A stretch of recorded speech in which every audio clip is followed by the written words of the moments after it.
आकुती नावाची जी कन्या होती ती कन्या रुची नावाच्या ऋषीला देण्यात आली. आणि याच आकुती आणि रुची या ऋषींच्या पोटी जे आहे ते यज्ञ भगवान प्रकट झाले. म्हणून यज्ञाच्या पत्नीचं नाव आहे दक्षिणा. त्याच्या आध्यात्मिक अर्थ आहे. कोणताही यज्ञ असू द्या त्या यज्ञाची पूर्णाहुती दक्षिणा दिल्याशिवाय होत असते. म्हणजे आपल्याला घडतं त्या पद्धतीने आपण सत्कर्मरूपी यज्ञामध्ये सुद्धा दक्षिणा ही दिली पाहिजे. कारण यज्ञाच्या पत्नीचं नावच दक्षिणा आहे. म्हणून त्यांचं प्राकट्य या ठिकाणी झालं. 24 अवतारापैकी तो एक अवतार सांगितला. तदनंतर या ठिकाणी ज्या काही या 9 कन्या होत्या त्या 9 कन्याचा विस्तार या ठिकाणी सांगितलेला आहे.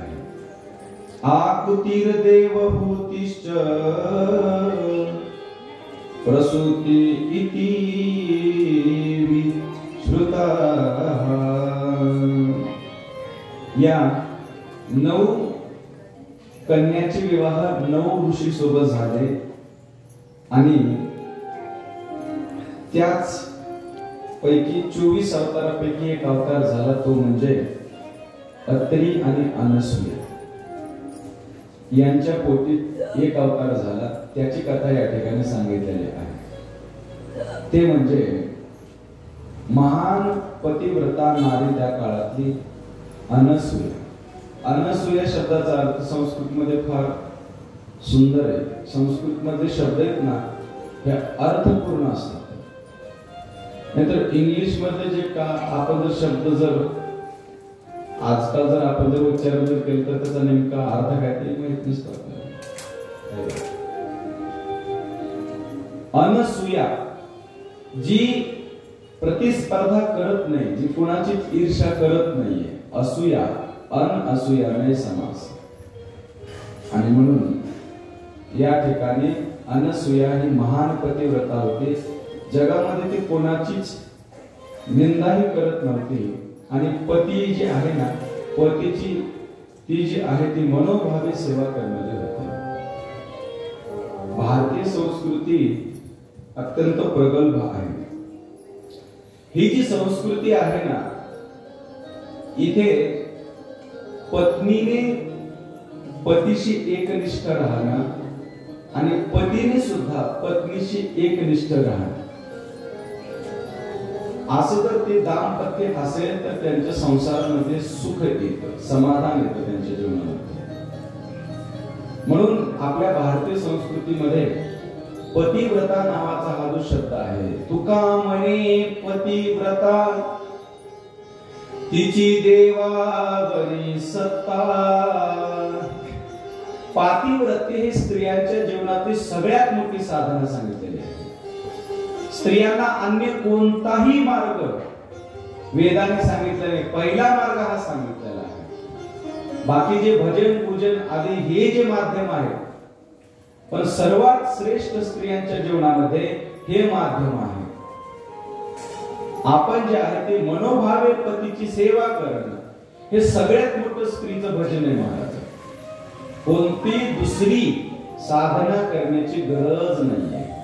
आपल्या हृदयामध्ये पती वाचून अन्य पुरुष जो आहे त्याचं तीळ मात्र देखील चिंतन, तीळ मात्र देखील स्मरण न करणं ते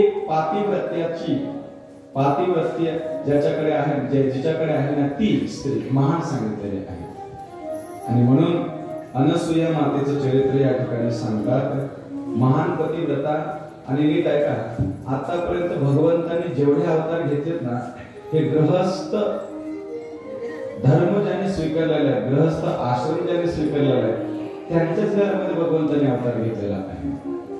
वडील तपस्वी आणि अनसूया माता जे आहे ती म्हणजे पुरुषाच्या जीवनामध्ये पुरुषाने जगत असताना पुरुषार्थहीन जगूने तपश्चर्या करावी.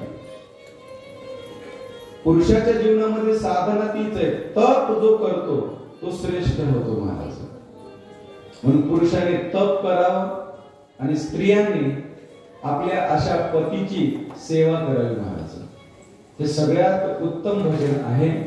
म्हणून असं जर त्या ठिकाणी महाराज पती पत्नी असतील तर साहजिकच त्यांच्या पोटी देव देखील अवतार घेण्याकरता लालायित होत असतो. म्हणून अत्री आणि अनसूया माता हे आपल्या महाराष्ट्रातलाच एक अरण्याचा भाग आहे, त्याला दंडकारण्य असं म्हणतात. आणि त्या दंडकारण्यामध्ये आश्रम आहे अत्री ऋषींचा. महान तपस्वी अत्री, नीट आहे बरं का, ज्या ठिकाणी तीन नाही त्याला अत्री असं म्हणतात. या दोन्ही शब्दांमध्ये नय समास आहे. अन असूया इति अनसूया आणि न त्रि यस्मात् विद्यते इति अत्रिही. ज्या ठिकाणी तीन गुण नाहीत, ज्या ठिकाणी तीन ताप नाहीत, ज्या ठिकाणी कोणताही गुणच नाही, सत्वगुण, रजोगुण आणि तमोगुण. तुम्ही जगाच्या पाठीवर कोणत्याही देशात जा, कोणत्याही धर्मामध्ये तुम्ही बघा, हे तीन प्रकारचेच माणसं आहेत. प्रकाराचे तीन तुका म्हणे गेले जन. काही माणसं सात्विक असतात, काही माणसं राजसी असतात आणि काही माणसं तामसी असतात. हे प्रत्येक जाती धर्मात प्रत्येक ठिकाणी जिथे मनुष्य जात आहे या ठिकाणी तीनच प्रकारचे हे माणसं असतात. काही माणसं बघा जन्मजात सात्विक असतात, म्हणजे कुठेही जन्माला येऊ द्या, कोणत्याही धर्मात जन्माला येऊ द्या. आपल्या भारताचे राष्ट्रपती होऊन गेले एक, त्यांचं नाव होतं APJ अब्दुल कलाम. तर त्यांचं जर आपण जीवन बघितलं, जन्मजात सात्विक होते महाराज. त्या धर्मातली लोक जे आहेत हे बहुतांश सात्विक आहार किंवा जे आहेत ना, ते लोक जे आहेत ते जे खाऊन असं अभक्षक खातात. पण अशा धर्मामध्ये जन्माला येऊन सुद्धा उभ्या आयुष्यामध्ये कलामजीने कधीही तसल्या खाद्याला देखील स्पर्श केला नाही. म्हणजे का? कारण त्यांचा तो जन्मजात सात्विकतेचा गुण होता. म्हणून सायंटिस्ट लोक, डॉक्टर लोक, संशोधन करणारी लोक आहेत ना, यांच्यामध्ये सत्वगुण जास्त असतो. ज्ञान प्राप्त करण्याकरता सात्विकता लागते. मग तो कोणत्याही धर्मातला असू द्या, सत्वगुण प्रधान जो असतो ना तो माणूस सात्विक वाचतो. दुसरा असतो त्याला ज्ञानाची अजिबात आवड नसते, त्याला सारखे महाराज चंचलता त्याच्या अंगी असते, त्याला रजोगुणी असं म्हणतात. म्हणजे हे तीन तमोगुणी. काही काही माणसं तम जो आहे ना एवढा असतो त्यांच्या जीवनामध्ये, कुठेही गेले तर झोपी जातात, तो तमोगुणाचा प्रभाव असतो. तामसी म्हणतो किंवा जास्त भांडण करणं, युद्ध करणं किंवा गप्प बसणारच नाही, अधिक ताकद आली शरीरामध्ये की अशी तामसी माणसं दुसऱ्याला त्रास देतात. म्हणजे हे जे तीन गुण आहेत त्या तीन गुणाने संपूर्ण जगत व्याप्त आहे. आणि या तिन्ही गुणाचा प्रभाव तुमच्या आमच्यामध्ये असतो महाराज.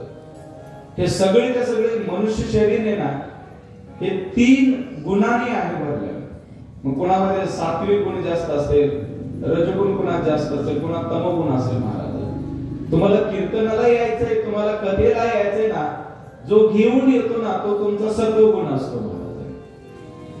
आणि जो तुम्हाला झोपी घालतो तो तुमच्या शरीराचा तमोगुण असतो. आणि जो तुम्हाला बसूच देत नाहीये, सारखी चंचलता शरीरामध्ये असते, तो रजोगुण असतो माणसाचा. आणि या तीनही गुणाच्या पलीकडे ज्याचं जीवन गेलेलं असतं ना, या तीन गुणामध्ये जो बंदिस्त नाहीये, बांधलेला नाहीये, त्याला अत्री असं म्हणतात. आणि गीतेच्या भाषेमध्ये गुणातीत स उच्चते, तो गुणाच्या पलीकडे गेलेला असतो. म्हणजे अत्री ऋषी जे आहेत ते गुणाच्या पलीकडे गेलेले. एकाकडे तपश्चर्येचं फल आहे आणि एकाकडे पातिव्रत्याचं फल आहे, असे श्रेष्ठ दोघंही.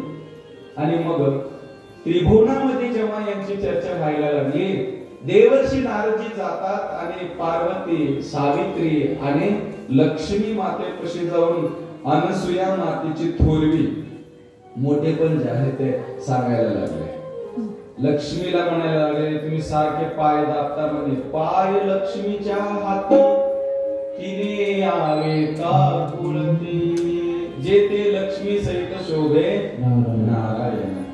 जिथे नारायण असतात तिथे लक्ष्मी आपोआप जाते. तसं लक्ष्मीला वाटलं मी सदैव यांच्या सानिध्यात त्यांच्या चरणाजवळ राहते. माझ्यापेक्षा देखील अशी महान पतिव्रता. काय असतं, स्त्रीचा एक नैसर्गिक स्वभाव असतो. आपल्यापेक्षा कोणीतरी सुंदर आहे, आपल्यापेक्षा एखाद्याकडे काहीतरी श्रेष्ठत्व आहे, हे जर समजलं तर अंतःकरणामध्ये कुठेतरी आपल्यात काहीतरी उणीव आहे असं वाटायला लागतं. आपण कमी आहोत की काय असं वाटायला लागतं. तसं या तिन्ही ज्या काही देव्या आहेत यांना वाटायला लागलं या जगतामध्ये आम्ही महान असणार आणि आम्ही देखील श्रेष्ठ एक दुसरी नारी असू शकते या गोष्टीवर त्यांचा विश्वासच बसत नव्हता. मग जेव्हा त्यांनी आपल्या तिन्ही त्यांचे जे पती आहेत ना तिन्ही देवता त्यांच्याकडे दुराग्रह केला. म्हणजे तुम्ही पातीवर त्याचं तिचं जे तेज आहे ना त्या तेजाचं तुम्ही अपहरण केलं पाहिजे, म्हणजे हरण केलं पाहिजे आणि तिची परीक्षा घेतली पाहिजे. म्हणजे आमच्यापेक्षा कसं काय महान. आणि मग त्या तिन्ही देवतांनी समजून सांगितलं, पण महाराज ऐकायला तयार नव्हते. हे तिन्ही गेले तिथं आणि मग जेव्हा त्या अनसूये मातेच्या दारामध्ये भिक्षा मागण्याकरता उभा राहिले. हे डायरेक्ट बरं का, तुमच्या जीवनामध्ये जर तुम्ही योग्यता तशी कमवलेली असेल तर देव डायरेक्ट तुमच्या दारात येतात. हाही त्याचा भाव आहे. हे देवाकडे गेले नाही तर देव यांच्याकडे आले. एक नाही, तीन देव आले, ब्रह्मा विष्णू आणि महेश. तिघही आले त्यांच्या दारात आणि भिक्षाम देई म्हणून भिक्षा मागितली. अनसूया मातेने विचारलं काय भिक्षा पाहिजे तुम्हाला. काही म्हणे आम्हाला जे आहे ना ते तुमच्या मांडीवरती बसून जे आहे ते त्या ठिकाणी जे आहे भिक्षा सेवन करायचे आहे, प्रसाद ग्रहण करायचा आहे. अनसूया माता म्हणते तुम्हाला प्रसादच ग्रहण करायचं आहे. आणि मग महाराज हातामध्ये त्या ठिकाणी जल घेते आणि या त्रिभुवनामध्ये मी जी आहे पतीशी एकनिष्ठ राहिलेली असेल, मी मनोभावे जर त्यांची सेवा केलेली असेल तर या तिन्ही देवता ज्या आहेत त्या बाल व्हाव्यात. म्हणून तिने जेव्हा संकल्प केला तेव्हा हे तिन्ही देव महाराज असे छोटे छोटे मुलं झाले, छोटे छोटे मुलं झाले. आणि जेव्हा या तिन्ही देव्या इकडे तिकडे महाराज शोधायला लागल्या, नारदाने जाऊन सांगितलं आता ते परतच येणार नाहीत म्हणे. का? कारण ते लहान लहान बालक झाले तिकडे. आता आपले मालकच घरी येणार नाहीत म्हटल्याच्या नंतर मार्केला कसं महाराज करवली करतात. वैकुंठात लक्ष्मी म्हणायला लागली आता कसं करायचं. नारदजीला विचारतात या तिन्ही देव्या. नारदजी सांगतात आता तुम्हाला शरण जावं लागेल, तिकडे माफी मागावी लागेल, त्याच्याशिवाय तुमचे पती तुम्हाला परत मिळणार नाही.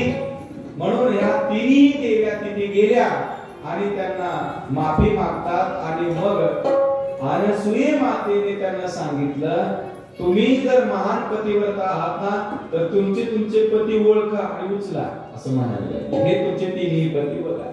लक्ष्मी मातेला वाटायला लागले यदा कदाचित मी भोले बाबाला उचलले तर लहान मुलं सारखेच असतात कसं असतं.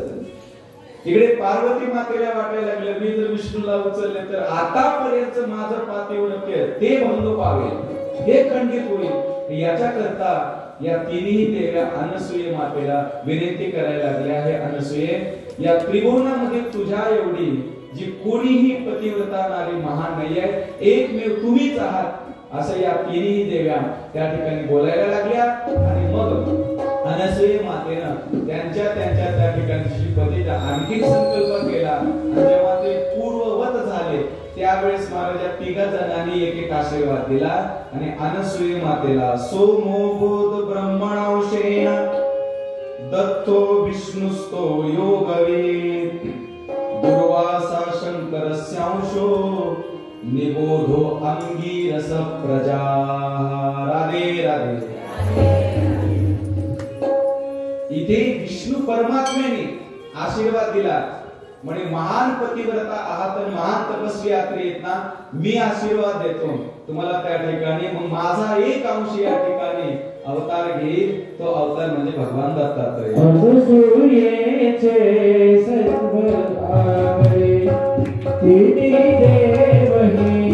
धरे बाळे धरे बाळे त्रिमूर्ती अवतार मनोहर त्रिमूर्ती अवतार मनोहर दीनोद्धारक त्रिभुवनी साजे सत्य जगभुवन श्रीमद माझे सत्य जगभुवन श्रीमद माझे दैवत माझे सत्य जगभुवन श्रीमद माझे अवधूत चिंतन श्री गुरुदेव दत्त। हा दत्त अवतार त्या ठिकाणी त्या आश्रमामध्ये अत्रि मुनीच्या आश्रमामध्ये त्या ठिकाणी झाला आणि म्हणून त्याचं वर्णन या ठिकाणी केलेलं आहे महाराज। आणि भगवान भोले बाबांनी जो आशीर्वाद दिला म्हणजे भगवान भोले बाबाच्या आशीर्वादाने दुर्वासा ऋषी, हे दुर्वासा ऋषीत ना हे अनसुयेचे चिरंजीव आहेत बरं का। सोम भगवान हे सुद्धा हे ब्रह्मदेवाने दिलेला आशीर्वाद। असे हे तीन देवता आणि त्यांचा अंश जो आहे त्या ठिकाणी त्या अत्रि ऋषींच्या त्या आश्रमामध्ये प्रकट झाले। आणि म्हणून भगवान दत्तात्रय 24 अवतारापैकी एक अवतार सांगितलेला आहे। आणि आज उभ्या भारतामध्ये भगवान दत्तात्रयाचे उपासक आहेत। आजही ते अखंड या धरातलावरती या पृथ्वीवरती भ्रमण करतात महाराज। आणि ज्यांना भेट द्यायचे ना अशा अधिकार संपन्न असणाऱ्या व्यक्तीला दत्त भगवान आजही भेट देतात। आणि म्हणून आपल्या जीवनामध्ये जे आहे दत्त उपासना देखील महान सांगितलेले आहे। यदू राजाला ज्यांनी उपदेश केला असे भगवान दत्तात्रय आहेत आणि ते अवधूत वेशामध्ये राहतात। म्हणून अगोदर अवधूत असा शब्द वापरलेला आहे। म्हणून हे भगवान दत्तात्रयाचे चरित्र या ठिकाणी सांगतात। आणि तदनंतर मग प्रसूती मातेला 16 कन्या झाल्या, 13 धर्माला देण्यात आल्या, 2 सोम भगवान यांना देण्यात आल्या आणि एक 16वी कन्या जी आहे तिचं नाव होतं सती। आणि या सती मातेचा विवाह भगवान भोले बाबाशी झाला, परंतु त्यांचा काही वंश विस्तार पुढे झाला नाही। मग त्यामुळे इथे जे प्रश्न केला म्हणजे त्यांचा वंश विस्तार कशामुळे झाला नाही, कारण त्याचं काय आहे, म्हणून इथे भगवान भोले बाबाचं चरित्र विस्तीर्ण पद्धतीने सांगितलेलं आहे। आता लक्षात घ्या, भगवान शंकर दिसायला फार देखणे आणि सुंदरही आहेत आणि गौर वर्णाचे आहेत। कर्पूर गौरम करुणा करुणेचा अवतार म्हणजे भगवान शंकर। शंकर शब्दाचा अर्थ शंकर होते, शं म्हणजे कल्याण, सदैव कल्याण करणारी देवता ते म्हणजे भगवान शंकर। खरं सांगतो तुम्हाला भगवान भोले बाबा आहेत ना हे देण्याच्या बाबतीमध्ये एवढे उदार आहेत, फार उदार आहेत भगवान शंकर। भोले बाबा आपल्यापेक्षा आपल्या भक्तांना जास्त देतात, आपल्यापेक्षा आपल्या शिष्याला जास्त देतात। आणि काय नाही नुसतं बेलपत्र आणि पाण्यावर पसरून होतं। बालाजीला गेला तर तिथे काय द्यावं लागेल, पण भगवान भोले बाबाला नाही, नुसतं तुम्ही लोटा जल पाणी त्या ठिकाणी महाराज घेऊन गेला तर भोले बाबा प्रसन्न होणारे देवता आहे। स्वयं महेश श्वशुरो नगेश सखा धनेश तनयो गणेश, एका श्लोकात वर्णन केलेलं आहे। बाकीचे देव आहेत आणि हे महादेव आहेत महाराज। महादेव श्रेष्ठ असणारी ही देवता आहे। आणि भगवान भोले बाबा आहेत ना देण्याच्या बाबतीमध्ये कधी कंजूसपणा कधीच करत नाही आणि कधी काय देतील काही सांगता येत नाही। एक त्यांचा भक्त होऊन गेला, त्याचं नाव होतं भस्मासुर।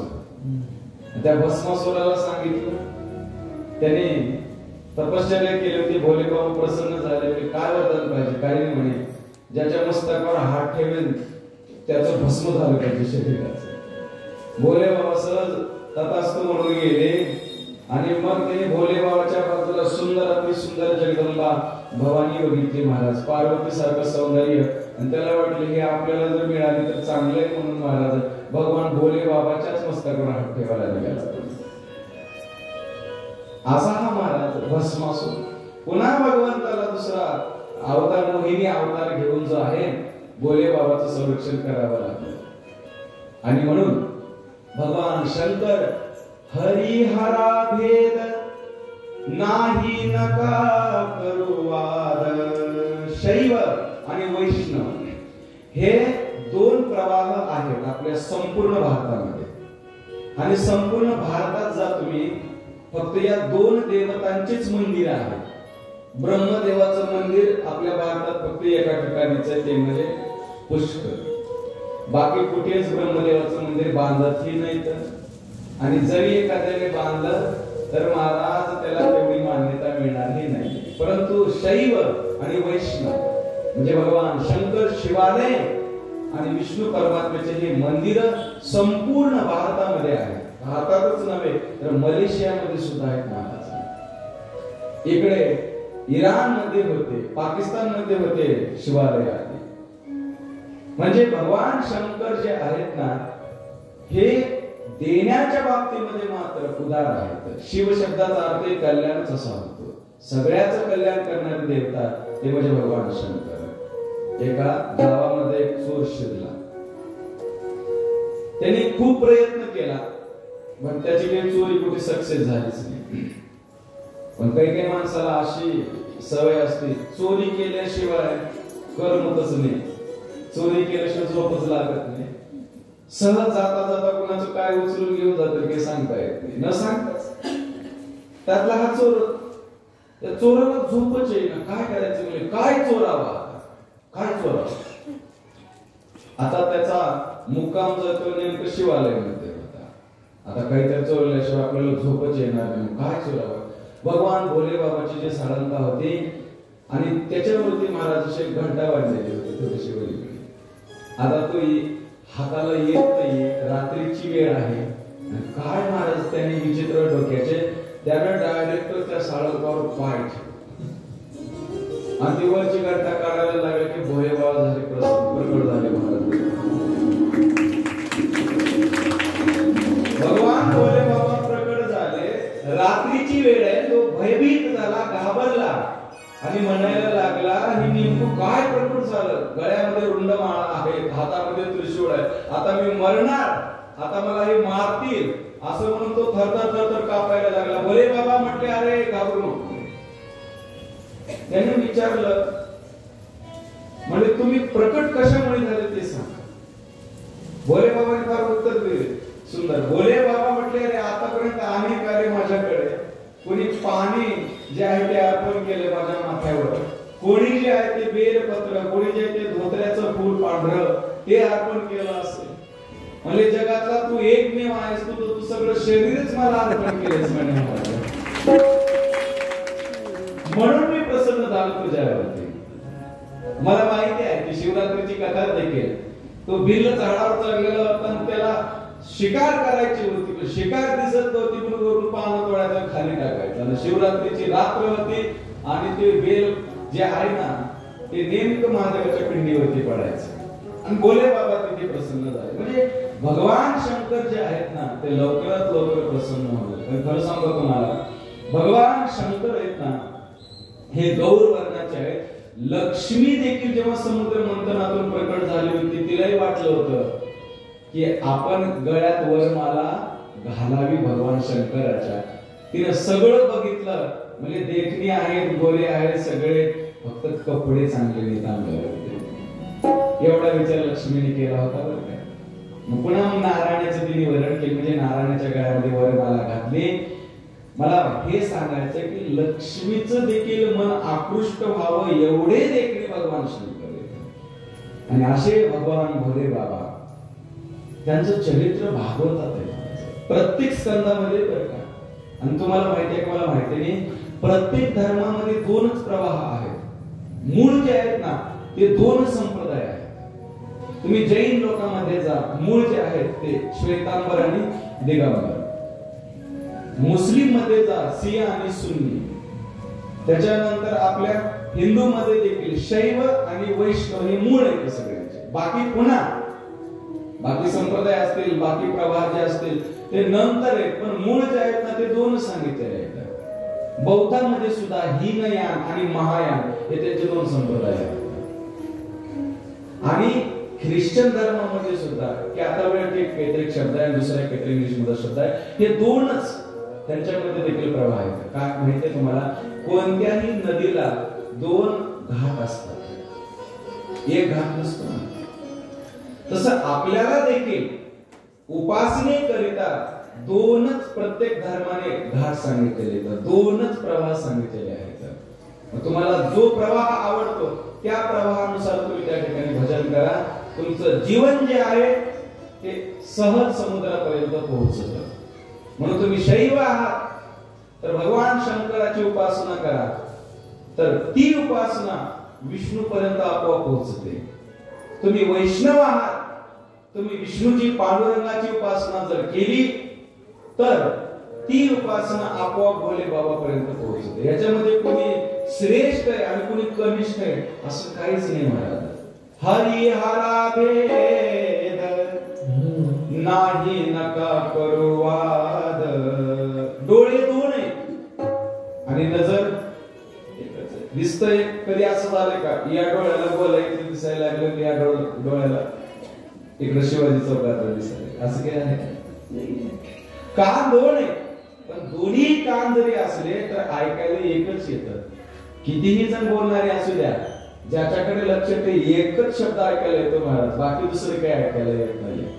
तसे हे दोन देवता जरी दिसायला असल्या, या उपासनेचे दोन प्रवाह जरी असले ना तरी सुद्धा ते एकमेकांच्या हृदयात राहणार. उजवे वाम भाग तुका म्हणे एकची अंग, एक वेलांटीचा आड.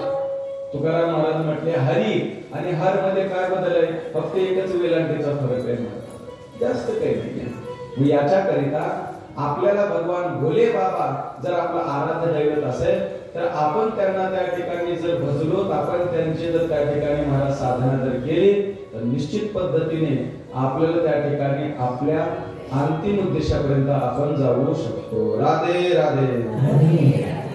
भगवान भोले बाबा परीक्षितजीला या ठिकाणी सुखदेवजी म्हणतात की वंशविस्तार का झाला नाही. त्याचं कारण आहे, एकदा हे जे आहेत ना प्रसूतीच्या पतीचं नाव आहे दक्ष प्रजापती, आणि प्रजापती नावाचं पद आहे. जसं राष्ट्रपती, प्रधानमंत्री, मुख्यमंत्री हे जसे पद आहे तसं त्या काळामध्ये प्रजापती हे पद दक्षाकडे होते. आणि त्या दक्षाकडे पद आल्यामुळे त्याला खूपच अहंकार आणि गर्व झाला होता. दक्ष शब्दाचा अर्थच आहे महाराज की जो बेसावध राहत नाही त्याला दक्षच असं म्हणतात. कर्म करण्याचं कौशल्य ज्याच्यामध्ये आहे त्याला देखील दक्षच म्हणतात. आणि असे हे दक्ष प्रजापती यांची 16वी कन्या, तिचं नाव सती, ते भगवान शंकराशी विवाहबद्ध झालेली होती. कैलासामध्ये भगवान शंकर राहायचे. आता भोले बाबाचं राहणीमान, भोले बाबाचं दिसणं, भोले बाबाचं सगळं जर वर्णन जर केलं ना महाराज, करावं तेवढं त्यांचं वर्णन कमीच आहे. गळ्यामध्ये सर्प आहे, रुंडमाळा आहे, त्याच्यानंतर भस्म लावतात. पण असे जरी असले तर सती माता जी आहे ना तिच्या प्राणापेक्षा देखील अधिक प्रिय तिला भगवान शंकर आहेत. आणि अशी ही सती माता त्या कैलासामध्ये राहत आहे. आणि या दक्ष प्रजापतीने एक मोठी सभा ठेवली, आजच्या भाषेमध्ये मीटिंग म्हणा.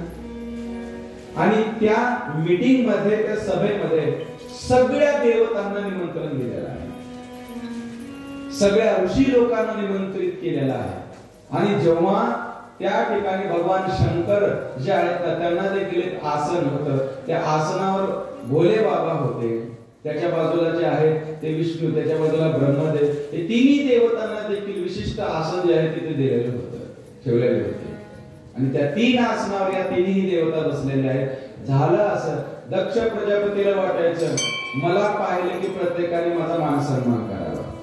काय असतं, माणसाला ना मानाची खूप अपेक्षा असते आणि लोक जे आहेत ना ते मान दोन गोष्टीमुळे देतात. एक असतं तुमचं आचरण, तुमचं वागणूक, आणि दुसरं जे असतं ना धनवंता लागी सर्व मान्यता आहे जगी. जर तुमच्याकडे अधिक संपत्ती असेल, अधिक जर प्रॉपर्टी असेल तर सामान्य सामान्य लोक देखील तुम्हाला मानतातच महाराज. धनवंता लागी सर्व मान्यता आहे जगी. मग तो कसा का असेल ना, त्या धनामुळे महाराज त्याला मान सन्मान दिला जातो. तसं दक्षाकडे धन आहे, पद असल्यामुळे महाराज सगळ्या गोष्टीचं सगळं वैभव आहे. पण दक्ष प्रजापतीकडे महाराज त्या ठिकाणी जे आहे ना अपमान करण्याची प्रवृत्ती, मला सर्वांनी मानलं पाहिजे असा दुराग्रह. म्हणून हे दक्ष प्रजापती जेव्हा तिथे सभेमध्ये प्रवेश करतात, प्रजापती की जय हो सगळे जय जयकार करायला लागले. सगळेच नासून उतरून उभा राहिले. म्हणजे तीन देवता त्याच्या आसनावरती होते. दक्ष प्रजापतीला वाटलं हा नेमकं माझा जावाई मला पाहून कशामुळे उठला नसेल, आणि तो मुख्य सिंहासनावर जातो आणि तिथून तो प्रवचन द्यायला लागला. मान नीट ऐका, तो मनातून यावा लागतो, तो विकत घेता येत नसतो. तुम्ही काही करा, तुमचं जर जीवन स्वच्छ आहे, निर्मळ आहे, आपोआप महाराज तुम्हाला, तुम्ही गरीब असाल तरी देखील महाराज तुम्हाला लोक मान्यता देतात. याच्याकरिता हा दक्ष ना तिथे उभा राहून शिवनिंदा करायला लागला. आता या वाणीने या वाचेने कधीही शिवनिंदा करू नये. जो शिवनिंदा करतो सामर्थ्य असलं तर त्याची जीभ कापा महाराज, म्हणजे त्याला शिक्षा द्या. जर सामर्थ्य नसेल तर आपल्या कामावर हात ठेवा आणि तिथून निघून जा. पण शिवनिंदा कधीही माणसाने ऐकू नये. म्हणून तिथे जो आहे ना हा बोलायला लागला दक्ष. दक्ष म्हणायला लागला ऐका देवतांनो, आज मी जे काही बोलत आहे ते सत्य बोलत आहे, मी कोणाची निंदा करत नाहीये. अशा पद्धतीने महाराज अगोदर सुरुवात त्यांनी केली आणि भगवान भोले बाबाकडे असं बोट दाखवून बोलायला लागले. अयम तू लोकपालानां यशोघ्नो निरपत्रपः सद्भिराचरितः पंथा येन स्तब्धेन दूषितः. राधे राधे. भोले बाबाला हे म्हणायला लागले निरपत्रपः, अयम तू लोकपालाना, लोकपालाच्या यशाला याने निरपत्र म्हणजे निर्लज्ज असा शब्द वापरला. ऐका बरं का, घरातल्या माणसाला जर बाहेरच्या माणसाच्या देखता एखाद्या घरातल्याच माणसाने जर अपमान केला तर वाईट वाटतं. तसं दक्ष, आता भगवान शंकराला काहीच माहिती नव्हतं, ते समाधीमध्ये होते. कोण येत आहे कोण जात आहे काय घेणं देणं नव्हतं. पाहून न पाहण्यासारखं करणं वेगळं आणि समाधीमध्ये असल्याच्या नंतर काय माहिती असतं मला कोण आलं कोण गेलं ते. आणि भगवान भोले बाबाने हे मुद्दाम अशा प्रकारे अपमान केलेला नव्हता, ते समाधीमध्ये होते म्हणून त्यांना त्या ठिकाणी. तर हे आपले वडील तुल्य आहेत, सासरा म्हणजे वडिलासारखा असतो. भोले बाबाने त्यांचा आदर केला असता, परंतु भोले बाबाने समाधीमध्ये असल्यामुळे दक्ष जो आहे तो निंदा करायला लागला. माझी मुलगी देण्याची मला अजिबात इच्छा नव्हती म्हणे. हा राहतो कुठे, प्रेतावासेषु घोरेषु, प्रेतामध्ये राहतो. त्याच्यानंतर गळ्यामध्ये रुंडमाळा काय घालतो, भस्म काय लावतो, जटा वाढवतो, अशा प्रकारे पडला की तिथेच पडून राहतो. आतापर्यंत या टेकडीवर त्या टेकडीवर इथे तिथे अशा प्रकारे महाराज हा कायमचा एका जागेवर राहत नाहीये. अशा प्रकारे निंदा चालू केली. भोले बाबा म्हणायला लागले बोला, काय बोलायचे ते बोला. ददतु गालिन गालिनं तो भवंता, म्हणजे काय शिव्या द्यायचे ते द्या. तुमच्या हृदयामध्ये जे भरलंय ते तुमच्या वाणीमध्ये प्रकट होतं महाराज. निरागम का जे आत आहे, आंतरीचे धावे स्वभावे बाहेर, ते आपोआप बाहेर येतात. ज्या फुलामध्ये मकरंद आहे, ज्या फुलामध्ये सुगंध आहे, तिथे महाराज आपोआप वातावरण सुगंधित होतं. जे आहे फुलामध्ये ते बाहेर येतं. तसं माणसाच्या हृदयामध्ये जे आहे ना ते वाचेतनं वाणीतनं लगे लगे बाहेर येतं महाराज. म्हणून इथे जे दक्षाच्या मनामध्ये आकस आहे, दक्षाच्या मनामध्ये जे आहे ना ते शिवनिंदा, आणि ती शिवनिंदा व्हायला लागली आणि भृगु ऋषी ते इशारा करायला लागले, हा आणखी शिव्या ऐकायला लागला, किती शिव्या करायचे. आणि जे शिव्या म्हणजे निंदा जे चालू केली, चिता भस्म विदस्नान प्रेत स्कंद श्रीभूषण अटंतून उन्मत्त, हा उन्मत्त झालाय म्हणा. पण भोले बाबा बोलायला तयार नाही. खूप निंदा केली आणि सरते शेवटी महाराज या दक्षाने डायरेक्ट शाप दिला. आजपासून जिथे जिथे यज्ञ असेल, सभा असेल, त्या ठिकाणी शिवाला अजिबात ठिकाण देण्यात येणार नाहीये. यज्ञ भाग तर देण्यातच येणार नाहीये. मी शाप देतो. तर बाजूला उभा राहिलेले जे होते ना नंदीश्वर, त्या नंदीश्वराला वाटलं मालक गप्प बसले, आपण गप्प बसून चुकीचं आहे. म्हणजे आतापर्यंत शिव्या देत होता, निंदा करत होता, परंतु याची शाप देण्यापर्यंत मजल गेली नंदीश्वर महाराज.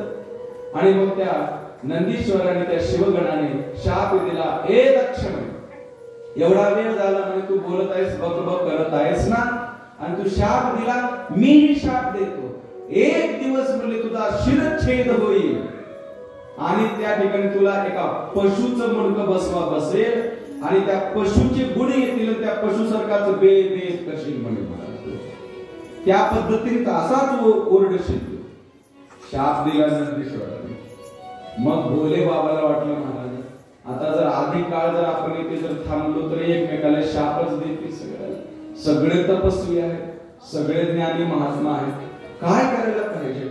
भोले बाबांनी विचार केला, त्यापेक्षा आपण इथून निघून गेल्याला बरं. भगवान शंकर जे आहे तिथून उभा राहिले आणि सरळ जे आहे ते कैलासाच्या दिशेने आले. आणि इकडे जे आहे ना त्या दक्षाने मग महाराज सगळ्याला यथेच्छ त्या ठिकाणी दान दक्षिणा दिल्या. सगळ्यांचा त्या ठिकाणी महाराज यथोचित स्वागत केलं, जे जे पाहिजे ते त्याला दिलं. सगळे खुश झाले महाराज, प्रसन्न झाले. आणि प्रजापतीचं पदाचं त्याचं त्या ठिकाणी प्रमोशन झालं म्हणा.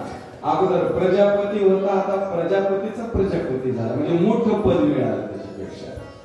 आणि मग मात्र आता दक्षाला वाटलं आता मुद्दाम शंकराचा अपमान करण्याकरिता आपण मोठा यज्ञ ठेवायचा.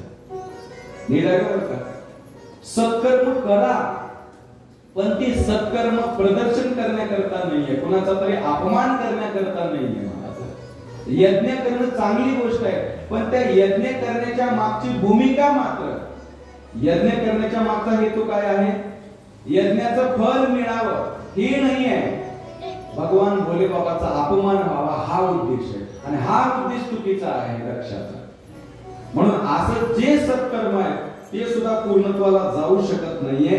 आणि मग याने कणखल नावाच्या क्षेत्रामध्ये हरिद्वारला, हरिद्वार कशी ऋषिकेश हरिद्वार आहे ना, त्या ठिकाणी गंगेच्या तीरावरती त्यांनी महाराज फार मोठा वाचस्पती नावाचा यज्ञ ठेवला. त्या यज्ञामध्ये सगळ्या देवतांना, ऋषी लोकांना, सगळ्यांना जे आहे ते निमंत्रण दिलं, परंतु कैलासामध्ये मुद्दाम निमंत्रण नाही ना कोणता संदेश नाही. सगळ्याला त्या ठिकाणी निमंत्रित केल्यामुळे आपापल्या विमानाने सगळीच्या सगळे देव्या आहेत, पुन्हा ते देवता जे आहेत ते कणखल नावाच्या त्या यज्ञामध्ये सहभाग घेण्याकरता जायला लागले. आणि सती मातेला आश्चर्य वाटले या गोष्टीचं. सती माता त्या ठिकाणी चौकशी करते. तिला जेव्हा कळालं ना तिला आश्चर्य वाटलं, माझ्या माहेरात एवढा मोठा कार्यक्रम आहे आणि मला कसं काय निमंत्रण दे. तिला वाटलं असेल जरा मी कैलासात राहते, थोडासा दुर्गम भाग आहे कैलास, तुम्ही जर कधी केदारनाथ, बद्रीनाथ, अमरनाथ तिकडे जर गेला तर आपल्याकडल्या माणसाला महाराज चक्रच येते ते पर्वत बघून, ते कसं चालत असतील काय असतील. आमचे एक महाराज त्याला केदारनाथला गेले होते, ते मोठे मोठे पर्वत हे ते बघितले त्याने. चाललं देखील खूप, त्या गौरी कुंडापासून चालत जावं लागतं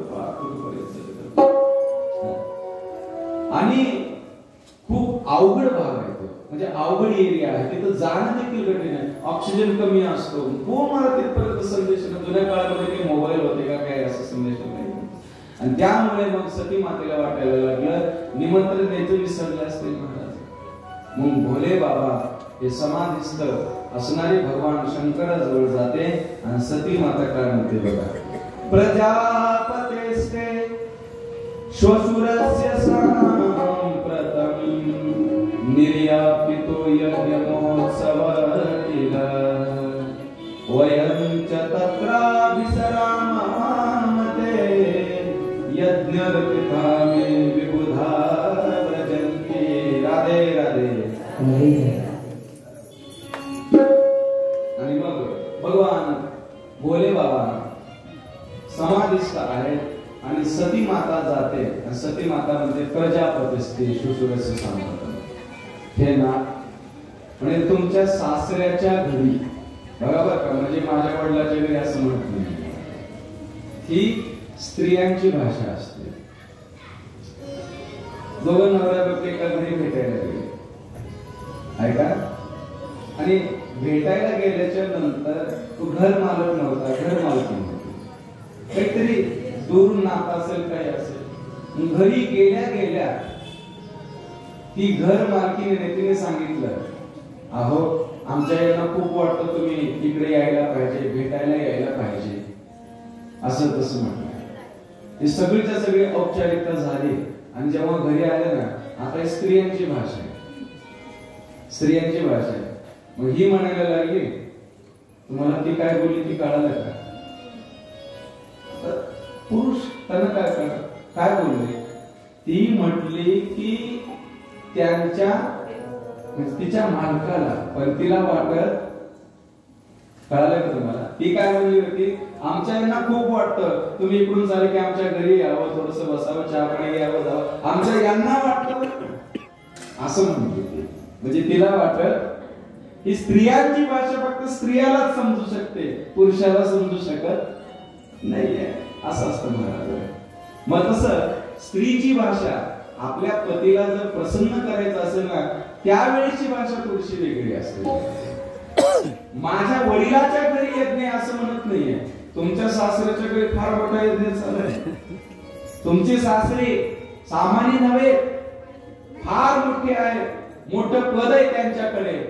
हे महादेवा, आपण ही तिथे गेलो पाहिजे. माझ्या बहिणी आल्या असतील तिथे, माझे सगळे नातलग आले असतील, कित्येक दिवस झाले. आणि दुसरं असं आहे, माहेरचं आकर्षण जन्मजात प्रत्येक स्त्रीला असतं महाराज. माहेरचा एखादा व्यक्ती आला, माहेरचा एखादी कोणीही ओळखीचा जर दिसला तर लगेच त्या माता माऊलीला जे आहे ते बोलावं असं वाटतं, त्याला आकर्षण नसतं. तसं आपल्या माहेरला, आपण माझ्या माहेरला जायला पाहिजे, तुमच्या सासऱ्यांना भेटायला जायला पाहिजे, असं भगवान भोले बाबाला सती माता विनंती करायला लागली, मनवायला लागली. आणि मग भोले बाबा बोलायला लागले, देवी तू म्हणतेस ते अगदी रास्त, तू म्हणतेस ते योग्य आहे, परंतु आपण जर तिथे बिना निमंत्रणाचं जर गेलो आणि आपल्याला दारात जर अडवलं, इन्व्हिटेशन कार्ड दाखवा, आणि मग आपण काय दाखवा म्हणजे एवढ्या दूरून जायचं आणि तिथून परत यायचं का म्हणून. सती माता म्हटली, माहेरमध्ये का मला कोणी ओळखत नाही का, कोणाची हिंमत आहे दारामध्ये अडवण्याची? नाही म्हणे. भोले बाबा डायरेक्ट सांगत नाही, माझा अपमान करण्याकरिता हा यज्ञ ठेवलेला आहे. भोले बाबा समजून सांगायला लागले, देवी 6 माणसाच्या घरी बोलवलं तर जावं, समजून सांगायला लागले. 6 जण कोणते कोणते बघा, तुमच्या व्यवहारामध्ये तुम्हाला उपयोगी येतात. विद्या तपो वित्त वपुः वयकुलैहि सतांगुणे षड्वीर सत्तमयी तळैहि. ज्या माणसाला विद्वत्तेचा अहंकार झाला, असतात ना, माझ्याकडे एवढे डिग्री आहेत, माझ्याकडे एवढं माझं एज्युकेशन आहे, हे सगळं काही माझ्या एवढं नॉलेज कोणाकडेच नाहीये, असा ज्ञानाचा अभिमान ज्याच्या मनामध्ये झालाय ना, अशा माणसाच्या घरी बिना निमंत्रणाचं जाऊ नये. त्यानं बोलवलं तर जावं महाराज, नाहीतर गेलात ना तर 4 लोकांमध्ये काय बोलते याचा भरोसा नाही. कोण बोलवलं तुम्हाला, कसं काय आला तिथं, असं तर म्हटलं तर काय करायचं आपण. अपमान होतो तिथे. विधवतेचा अहंकार ज्याला झाला देवी त्याच्या घरी कधीही बिना निमंत्रणाचं जावं नाही. पुन्हा विद्या तपह काही तपश्चर्या करतात ना, तपाचा गर्व ज्याला झाला त्याने बोलवलं तर जावं. आम्ही एवढी साधना केली, आम्ही एवढं जप केलं, आम्ही एवढं तप केलं, हे केलं हे केलं, हे सारखं सांगत बसतात ना, तर तपाचा अहंकार असतो. तपश्चर्येशिवाय तर फल प्राप्ती नाहीये, परंतु तपाचा गर्व असतो मी हे सांगितलं. म्हणून त्याने बोलवलं तर जावं. तिसरं सांगतात वित्त, धनवान ज्याच्याकडे अधिक पैसा आला ना, तर बघा तुम्ही महाराज, असेल टका तर लोक पाहतील टका मका. टक्याची ताकद असते. मूर्ख जरी असलं ना, काय चालले म्हणतात त्यांना महाराज, कसा जरी बोलायला असलं ना, त्याच्याकडे टका असेल ना, ते संस्कृत मध्ये एक श्लोक आहे, टका धर्म टका कर्म टका हि परम परम परम पदम यस्य गेहे टका नसते हा टका टक टका येते. मला माहिती आहे तुमच्या डोक्याच्या वरून गेले, पण याचा अर्थ असा आहे, ज्याच्याकडे अधिक पैसा आलेला असतो ना, अशी पैशाचा अहंकार ज्याला झालेला आहे, माझ्याकडे संपत्ती कोणाकडे नाहीये, मी सगळ्यात मोठा आहे, असा ज्याला स्वाभिमान झाला, अशा माणसाने, धनवान माणसाने बोलवलं तर त्याच्या घरी जा. भगवान शंकर आपल्या सती मातेला समजावून सांगत आहेत. एक कीर्तनकार नाशिक भागामध्ये, सगळा द्राक्षाचा एरिया आहे तिकडचा, नाशिक प्रांतामध्ये महाराज, आणि कीर्तन झाल्याच्या नंतर एका मोठ्या श्रीमंत माणसाने म्हटलं, महाराज चहा प्यायला चला. नीट आहे बघा, संपत्ती असावी, असूनही असणे, फक्त संपत्तीचा अहंकार असू. या लागी संपत्ती मद सांडीजे. संपत्ती लक्ष्मी आहे, पण संपत्तीचा मद मात्र माणसाला असू नये. ज्याच्या त्याच्या प्रारब्धाने ज्याला त्याला मिळालेला असतो. पण मी मोठा, माझ्या एवढं उत्पन्न, माझ्यासारखं श्रीमंती, माझ्यासारखी वस्तू कोणाकडेच नाही, या ऍटिट्यूड मध्ये जे जगतात ना महाराज, अशा माणसाच्या घरी कधीही त्यांनी बोलवल्याशिवाय जाऊ नये. तशी ती कीर्तन करीत ना, त्या श्रीमंत मोठ्या माणूस होता, त्याने म्हटलं चला चहा प्यायला. दुपारचं कार्याचं कीर्तन झालं आणि मग त्यांना चहा प्यायला घेऊन गेले. चहा पिय, आता त्यांचा जो आहे ना, तो कमीत कमी 7-8 कोटीचा बंगला होता. आणि गेल्याच्या नंतर तो मनुष्यच होता, तो माणूस म्हणायला लागला, महाराज हा 8 कोटीचा बंगला आहे, आपला बापाचा नाही.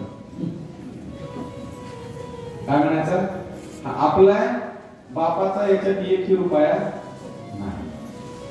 महाराज जे आहेत ना, ते ऐकून घेतात. आत गेल्याच्या नंतर चांदीचे ते ग्लास, चांदीचे जेवण घेऊन सगळं होतं, आणि त्याचं प्रत्येक ते प्रदर्शन करायला लागलं. प्रत्येक वेळ म्हणायला लागला, हे जे चांदीचे ताट, चांदीचे वाट्या, हे सगळंच्या सगळं, हे सगळं आहे ना, हे आपलं बापाचं, ह्याच्यात काहीच नाही. तो म्हणायचा ह्याच्यात बापाचा 1 रुपया नाही.